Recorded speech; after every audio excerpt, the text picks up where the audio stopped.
कहते हैं कि इंसान आपकी प्रॉपर्टी को तो चुरा सकता है।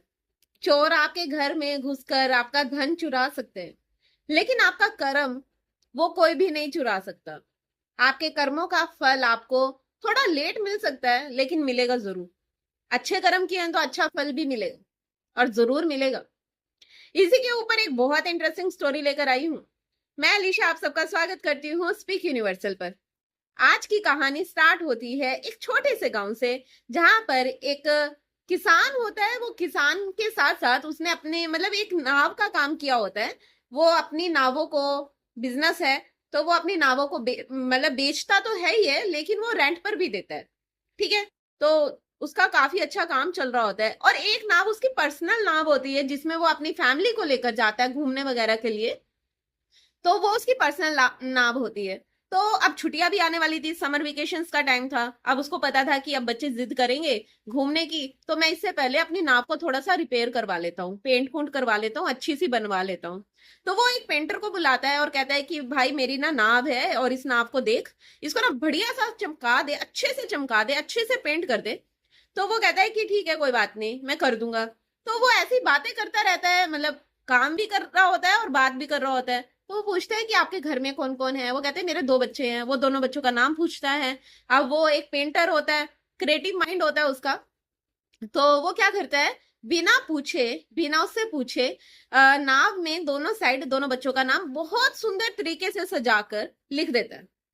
और वो लिख देता है ना, जब नाव कंप्लीट हो जाती है, वो नीचे पेंट मार रहा होता है, तो पेंट मारते मारते उसकी नजर जाती है सबसे नीचे की तरफ।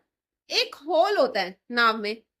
तो वो कहता है कि ये होल तो बहुत नुकसानदायक है, अगर इस होल को नहीं भरा तो अगर बच्चे समर कैंप में ये नाव पे जाएंगे तो वो डूब जाएंगे।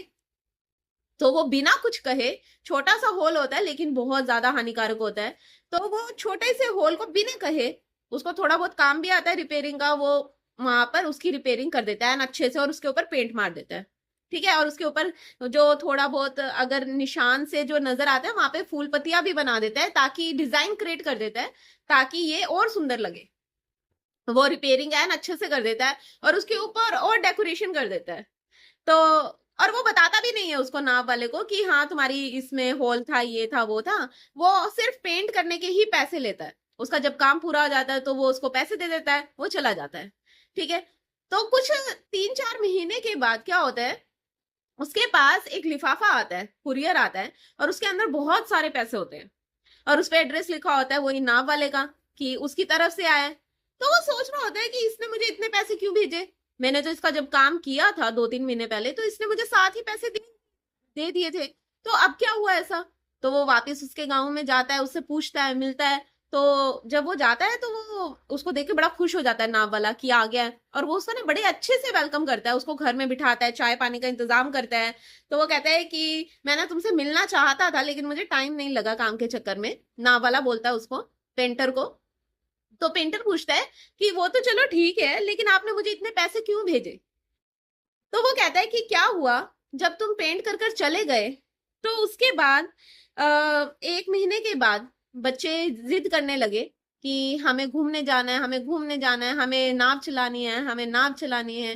तो अब मैं आराम से बैठा हुआ था अपनी बीवी के साथ। तो बच्चे बोले कि हम नाव में जाकर खेल रहे हैं, और हम थोड़ा सा ही आगे जाकर नाव चलाकर इंजॉय कर कर वापिस आ जाएंगे। तो वो कहता है ठीक है, चले जाओ।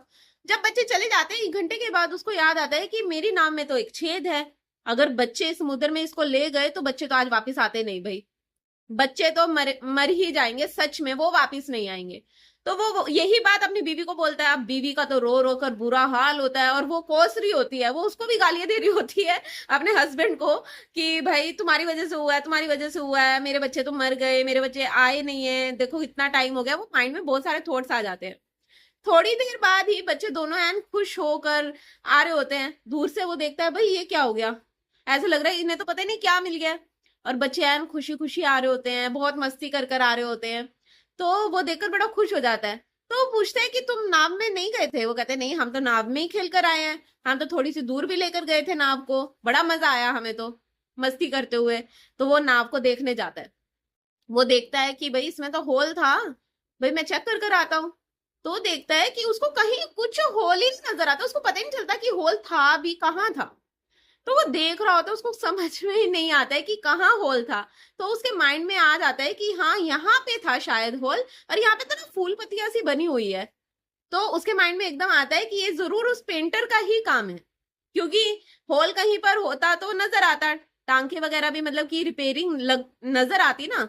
तो ये उसने ही रिपेयरिंग कर कर उसके ऊपर डिजाइन बना दिया, ये उस पेंटर का ही काम है।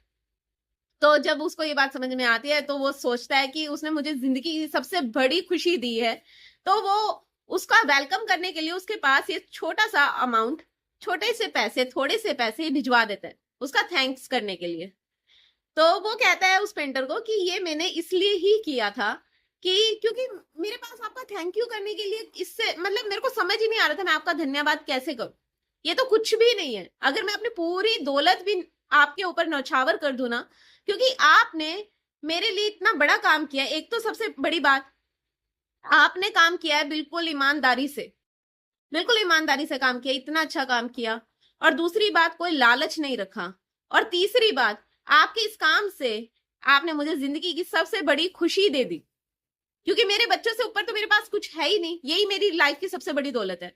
तो आपने मुझे सबसे बड़ी दौलत दी है, तो ये तो कुछ भी इनाम नहीं है। अगर मैं इससे भी ज्यादा अगर कर पाता तो मैं आपको वो भी दे देता। तो इस कहानी से ये समझ में आता है कि आप अपना काम पूरी ईमानदारी से करिए, आप भूल जाइए, क्योंकि इनाम देने वाला कोई और नहीं है इस दुनिया में। ना ही आपसे बड़ा कोई ऑफिसर, ना ही कोई सरकार है। सबसे बड़ी सरकार तो वही है। अगर पूरी ईमानदारी से काम करेंगे ना, तो वो अपने आप आपको अच्छा फल जरूर देंगे। थोड़ा लेट हो जाता है लेकिन देंगे जरूर।